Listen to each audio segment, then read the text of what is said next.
조금 아까 이제 이중 변호사님이 무명의 연에서 생이 있다 하셨는데, 그러면은 그 무명의 연에서 우리가 여태까지 전부 잘못 알고 있었구나라는 말씀이셨죠.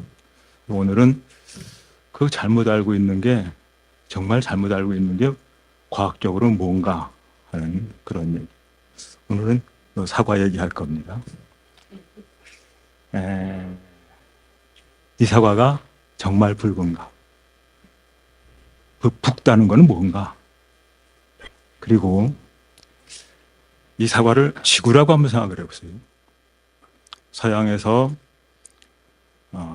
실학하는 사람들한테 서양학이 들어오면서 지구라고 하는 개념이 처음 소개가 됐죠. 근데 지구가, 이게 지구인데 어마어마하게 큰 거란 말이에요.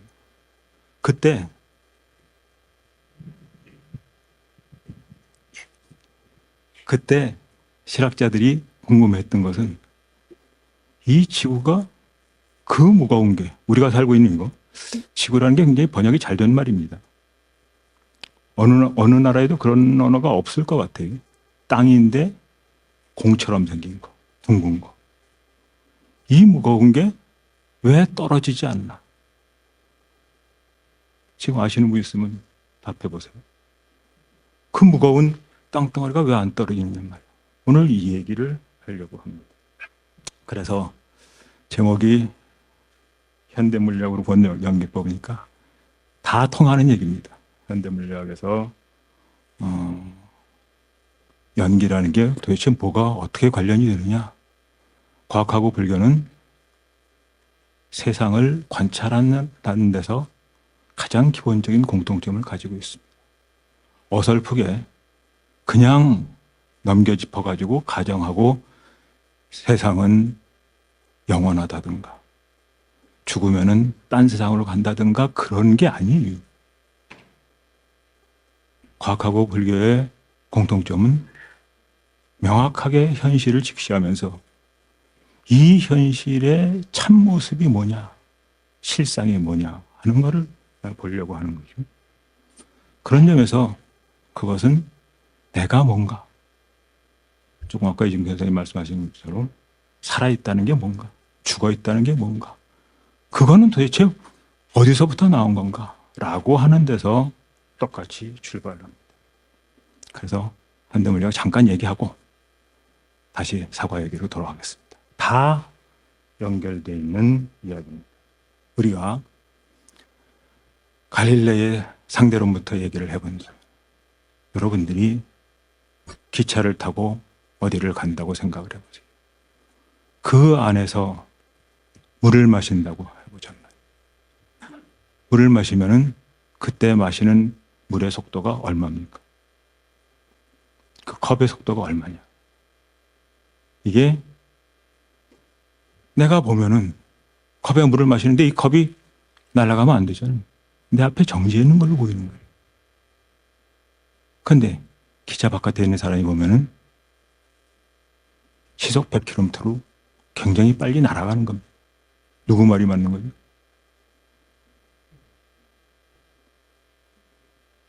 누구 말이 맞느냐라고 하는 질문 자체가 잘못된 겁니다. 누가 보느냐에 따라서 달라지는 겁니다. 그래서 불교에서는 그것을 일수사견이라고 했던 것 같습니다. 그런데 이게 그렇게 간단하지가 않아요. 지구는 태양주위를, 지구가 태양까지 거리가 빛이 500초 가는 거리 정도 떨어져 있습니다. 그거를 1년에 한 바퀴 도는 거예요. 그러면은 계산을 해보면 초속 30km로 지구가 우주 공간을 날아갑니다. 우주가 이렇게 날아가는 거예요. 초속 30km가 얼마나 빠르냐 하면은 서울에서 대전 가는데 5초면 돼요. 부산 가는데 12초면 되고. 그런 속도로 날아가니까 이 지구 위에 있는 이 사과는 내가 보면 여기 정지해 있는 것 같지만 지구 바깥에 있는 사이에 보면은 초속 30km로 어마어마한 속도로 날아가는 거랍니다. 누구 말이 맞느냐가 아닙니다. 누가 보느냐에 따라 달라지는 겁니다. 본다는 것은, 그래서 사물의 이 세상의 모든 것은 내가 어떻게 보느냐에 따라서 그 모습이 드러나는 것이지 그 대상 자체가 드러나는 것이 아니다 하는 것을 알 수가 있습니다. 이게 연기예요. 어디서 내가 보느냐 하는 거죠. 갈릴레이가 처음에 이 얘기를 시작을 했습니다. 그래서 이게 여기까지가 갈릴레이의 상대론입니다. 고전역학의 상대론이에요. 그런데 특수상대성 이론에 의하면 여기까지는 모든 사람의 시간이 똑같아요. 그런데 특수상대성 이론에 의하면 시간이 달라집니다.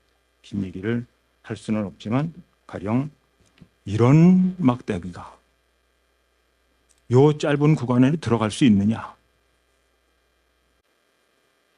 라는 문제가 한 문제가 됩니다. 이게 정지해 있고 이게 굉장히 빨리 가면 이 안에 들어갑니다. 아인슈타인의 상대론이 맞으면 이게 들어가요. 정말. 물론 잠깐 들어가지. 그거 나오죠. 그러나 이 긴 막대기가 빨리 가면 이 안에 들어간다. 여기서 자세한 설명은 시간 관계상 못하지만 우리는 다시 어떤 관측자에게는 시간이 달라지는 거예요. 사람은 사실은 여기 계신 200명의 관중이 있다. 그럼 200명의 시간이 다 다른 거예요.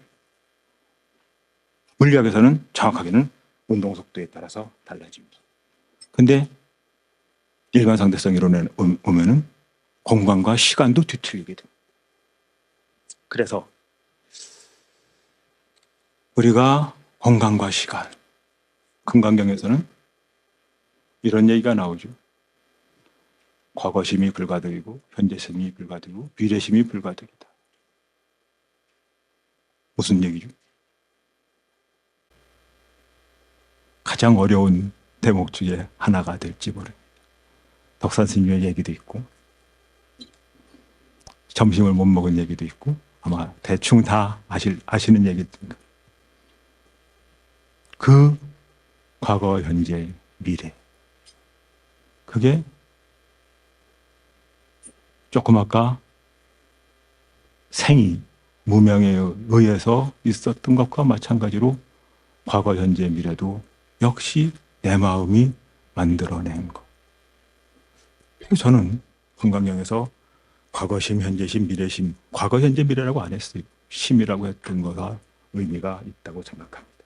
자, 하나만 더 얘기하고 다시 이제 사과 얘기로 돌아가겠습니다. 양자역학에서도 마찬가지예요. 양자역학에서 빛은 어떤 때는 입자로 보이고 어떤 때는 파동으로 보입니다.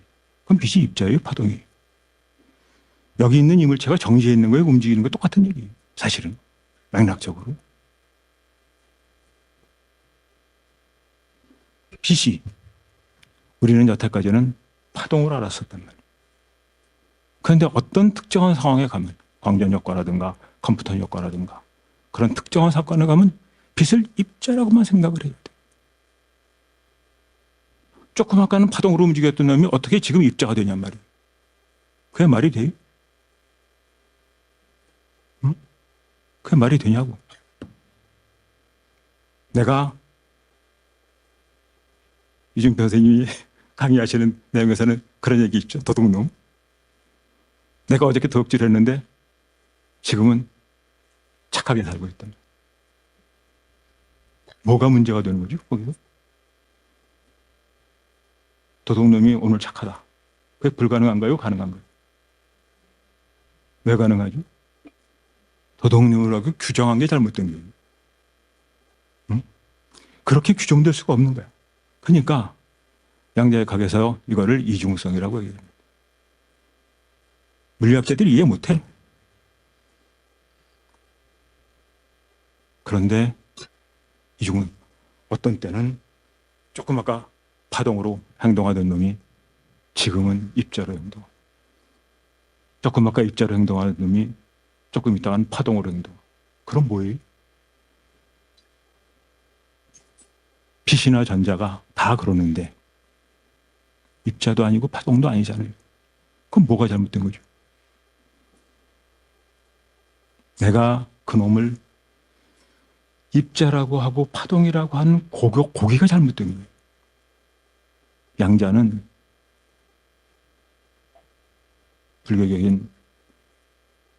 불교를 공부하고 나서 보면은 입자였던 적이 없습니다.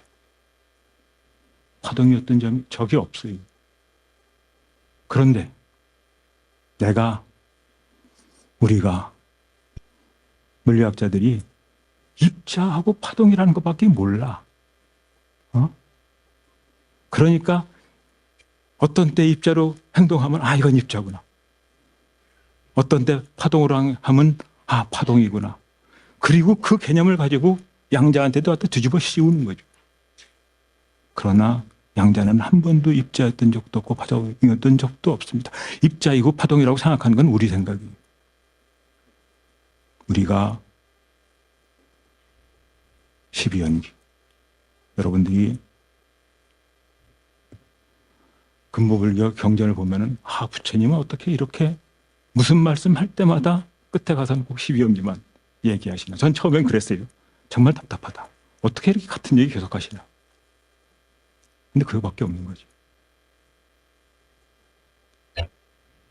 무명에 의해서 행하고, 행에 의해서 식하고, 식에 의해서 명색을 만들어내요. 이름과 형색을 만들어내는데 그 이름과 형색을 만들어내는 게 입자고 파동밖에 없어. 우리는 그거밖에 안 돼. 그러니까 양자에다 대고 어떤 때는 입자로 행동하고 어떤 때 파동으로 행동하는 놈. 그래서 입자도 아니고 파동도 아니고 입자라고 할 수도 없고 파동이라고도 할 수도 없는 그 놈을 왜 조그맣게 입자로 행동했는데 지금 파동이라고 행동하지? 조그맣게 파동이었는데 왜 지금 입자지? 라고 생각해 하는 거죠. 그래서 보어는 그걸 이중성이라고 했습니다만 그냥 명색이에요. 그냥 이름과 형색을 거기다 부여한 것뿐이다. 다만 우리가 그 대상을 제대로 보지 못했을 뿐이다. 자, 그래서 이제 똑같은 얘기입니다. 같은 얘기 계속하는 겁니다. 지구가 있다. 여기 지구가 있어요. 그래서 이 글에도 써져 있는 건데 내가 북쪽을 쫓아간다 라고 생각을 해보세요. 사실은 스티븐 호킹이 이 문제를 냈던 문제라고 합니다. 근데 북쪽은 북극성이 있는 거를 딱 보고 내가 그걸로 쫓아서 쭉 가면 된단 말이에요. 북극성이 있는 방향의 지평선의 방향. 그걸 우리가 북쪽이라고 이야기를 합니다. 자, 그런데 북쪽으로 자꾸 가고 있어요. 요걸 북극이라고 하겠습니다. 자꾸 가요. 그럼 북극성이 이 방향에 있단 말이에요. 북극성이 이 방향에 있는 건 사실은 지구의 자전축의 그 방향에 북극성이 있는 겁니다. 내가 이렇게 북쪽으로 자꾸 가. 그런데 이 북극에 딱 다다랐을 때 북극성이 어디 있어요? 머리 위에 있거든. 그럼 여기가 북쪽이? 아니잖아. 어디가 북쪽이죠?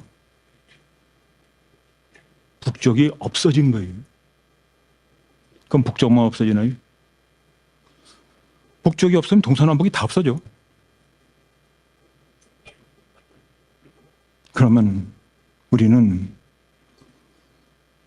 태어나서부터 지금까지 동서남북 상하라고 하는 방위가 항상 있다고 한 번도 의심해 본 적이 없이 살았는데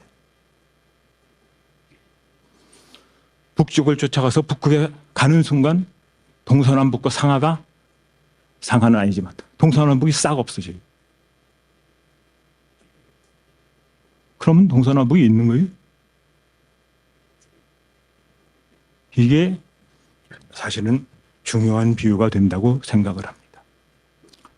찰스 다윈이 갈라파고스 제도에 가서 핀치새가 여러 가지로 변하는 모습을 보고 진화라는 것을 확신을 했어요.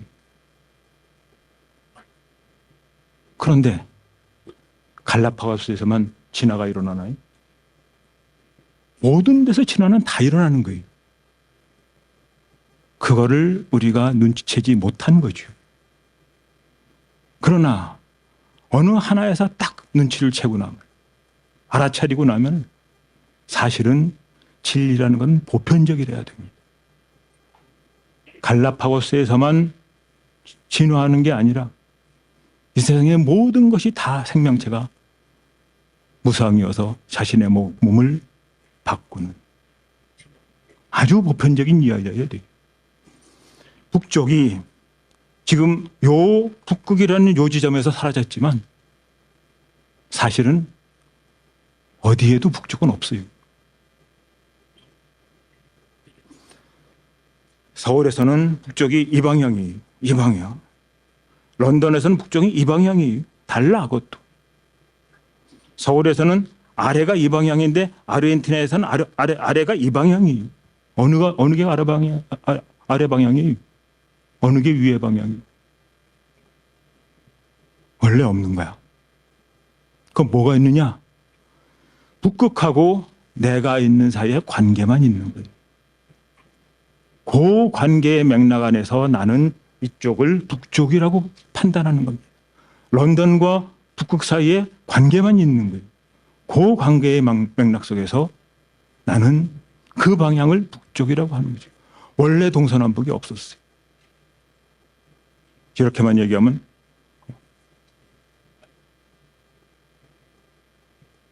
조금 의심한 분이 있을 것 같아서 사과. 다시. 지구가 왜 떨어지지 않죠? 우리가 물을 놓으면 아래로 떨어집니다. 이게 왜 떨어지죠? 지구 중력에서 아래로 가는 거예요. 지구 중력이 있는 이 공간에서 우리는 지구 중력이 있는 방향을 아래 방향이라고 하고 그 반대 방향을 위 방향이라고 한단 말이에요. 우리는 평생 지구에 붙어 살았기 때문에 이게 위고 이게 아래라고 하는 그거는 확실하다고 생각해. 그러나 태양 주위를 도는 지구를 이거 끄는 인력이 태양밖에 없단 말이에요. 위아래가 없어요. 지구가 왜 아래로 떨어지지 않느냐? 아래가 없는데 어떻게 아래로 떨어져요? 응? 위아래가 없는데. 부처님이 무명의에 의해서 생이라는 걸 알았단 말이에요. 그 생이 원래 없는 건데 그 생에 의한 노사오비 고뇌가 당연히 없어지겠죠. 자, 우리가 알고 있는 세계는 다 이런 겁니다. 그래 있는 거지만 우리는 바닷물이 짜다고 생각을 하죠. 바닷물이 짜요? 짜지.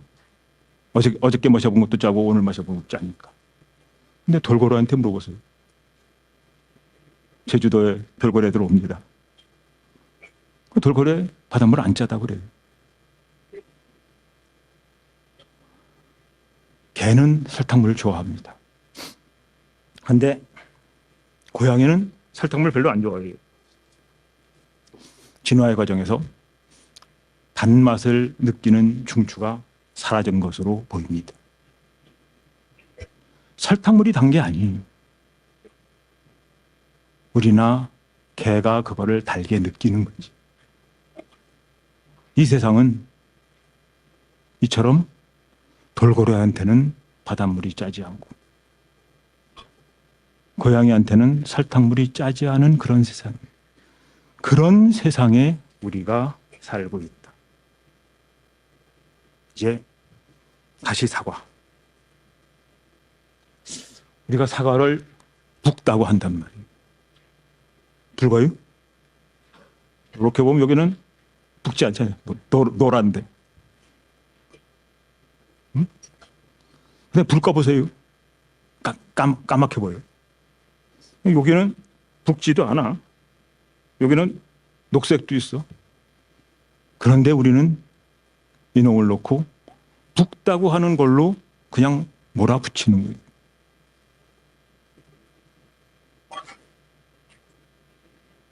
한 가지 더 얘기하면은 지금 여러분이 보고 있는 요 색깔 붉은 건 또 아닌지도 모르겠 하고 바로 옆자리에 앉은 분이 보는 요 색깔이 같아요? 그거 몰라. 증명할 수가 없어. 왜냐? 내가 보는 요 색깔 옆 사람한테 그 색깔하고 어떻게 비교를 해요? 그런데 우리는 그냥 요거를 사과의 붉은색이라고 생각을 하는 거죠.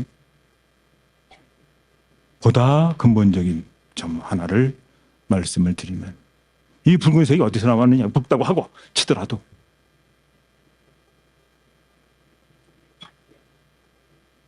물리학적으로 보면은 여기서 7,000옹스트롬 부근의 전자기파가 눈으로 들어가서 수정체를 거쳐서 망막을 때리는 겁니다. 망막에 조금 더 자세하게 하면 망막에 여러 가지 색깔을 세 가지 색깔을 구분하는 그런 거가 있어요. 그래서 그 자극이 귀로 아니 뇌로 전달이 됩니다. 그 전달이 되는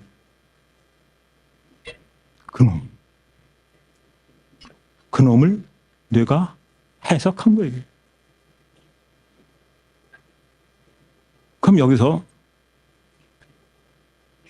붉은색이 어디서 나왔나? 라고 하는 근원적인 문제를 우리가 생각해 볼 수가 있습니다. 여기서 나온 거는 7,000옹스트론의 전자기파예요. 여기서 붉은색과 노란색과 녹색을 자극을 받는 세포가 있지만 거기에 궁극적으로는 뇌로 가는 거예요. 요 놈이 이거를 붉은색이라고 해석하는 거예요. 붉은색은 뇌가 해석을 하기 전까지는 없었어. 우리가 다 만들어낸 겁니다. 조금 아까 이중표 선생님이 생이라는 것이 무명에서 만들어졌다라고 하는 것과 마찬가지로 우리가 조작해낸 거예요. 그래서 그 조작에 관해서 그 부분만 읽으면서 이야기를 마치도록 하겠습니다. 마지막 29페이지. 우리의 식은 우리의 마음이 그려낸 우리의 식은 연기로 나타나는 세계에 대해 명색을 부여한다. 우리의 식은 동서남북 상하와 빨간색이 본래 없음에도 불구하고 동서남북 상하와 빨간색이라는 명색을 만들어낸다. 다음으로 넘어가서 12연계음은 무명에 의해서 의지에서 행이 무명연 행하는 것, 무명에 의지해서 행이 나타난다. 행은 무언가를 조작하여 만들어내려 한다. 이 행에 의지해 식이 나타난다. 이 식이 행에 의지하므로 식은 본래 없는 것을 조작해 만들어낸다. 그래서 바닷물이 짜고 설탕물이 달고 동서남북과 상하가 있고 빨간색의 사과와 같은 명색을 우리가 만들어내는 겁니다. 이렇게 행에 의해서 조작한 그것을 유의법이라고 한다. 그래서 금강경에서는 일체유의법은 꿈과 같고 헛개비와 같고 물거품과 같고 그림자와 같고 이슬과 같고 번뇌기와 같으니 응작여시관 응당 이렇게 보아야 한다. 그러면 우리는 어떤 세계에 사는가? 이 유의법의 세계에 산다. 그 유의법을 실체라고 착각하면서 삽니다. 이 모든 게 행의 의지에 식이 조작해냈다는 것을 모르고 산다. 이 식이 조작해낸 세계를 세간이라고 한다. 화엄경 야마천궁예천품의 마지막 개송. 치며 공화사라는 말도 나오죠. 마음은 재주가 많은 화가와 같이 일체의 오음을 다 그려낸다 라고 하면서 그 다음에 나오는 말입니다. 만약에 마음이 모든 세간을 두루, 보, 조, 두루 만들어낸다는 것을 안다면 이 사람은 곧 부처를 본 것이다.